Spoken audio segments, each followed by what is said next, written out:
When I was 14 and Ronnie was 14, Ronnie would come to the States and spend a month with us, and I would go to Israel for a month and live on Kibbutz Dagani Bet with them and experienced life as an Israeli teenager. Over this summer, he and I became best friends. And I remember leaving for home, being on this little bus, driving out to the El Al 747, sitting there on the tarmac, and the Mogen David that was painted on the tail was illuminated, and something clicked in me. And I remember just thinking, I am in love with this place, and coming home from that began a lifelong commitment to Zionism and the U.S. Israel relationship. During my time in Israel with Ronnie and spending time with Israeli teenagers, they talked about going in the army. That was totally foreign for me. No one really in my family had served in the military. I didn't know much about the military growing up.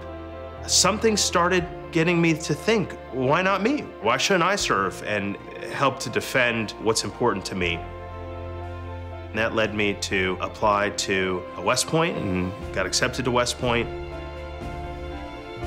And for me to graduate as a second lieutenant and serve as an artillery officer, which was a critical and seminal part of my life.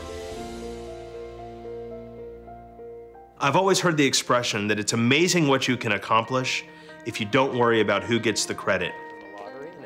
In the military, you learn very quickly that I alone can accomplish very limited things compared to what I can accomplish together with a group of like-minded people as part of a team. So Aaron, just if we look at B'nai Torah as the last... AIPAC to me is such a team-oriented endeavor.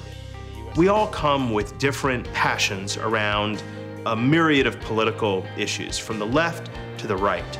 But we all come together as people who value and believe in the U.S. Israel relationship.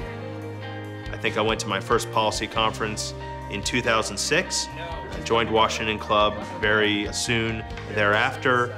2 or 3 years ago, we felt motivated to increase our giving level to Capital Club, and we think there's an incredible return on that investment. I'm going to be up in D.C. at the National... For the last few years, I've been a vice chair of our NLN group, the New Leadership Network, here in Atlanta. The New Leadership Network is a way for activists to develop a close personal relationship with a member of Congress. Our friends, and we have no greater friend than Israel.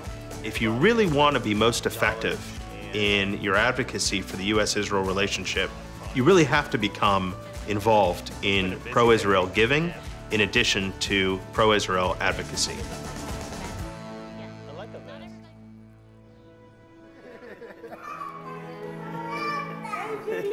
How are you? We saw baby. He didn't stop for anything. And the Stearns. When we asked Eli, our middle child, what he wanted to do to celebrate his bar mitzvah, without hesitation, his first response was, I want to recite my Torah portion in Israel. And not only watching Eli read from the Torah, but celebrating with our friend Ronnie and his family is something I'll never forget. It's very personal for me. Their future is at stake. Wow, that's impressive. And while it's a thriving, bright future, there are threats. There are real threats, serious threats. And we have a chance to do something about it. And here I am. I'm part of this greatest political experiment in the history of the world, the United States of America. And this great state of Israel, I actually have a voice in policies that matter to both of them. And when I think about that, I think that there's nothing more important that I can be doing.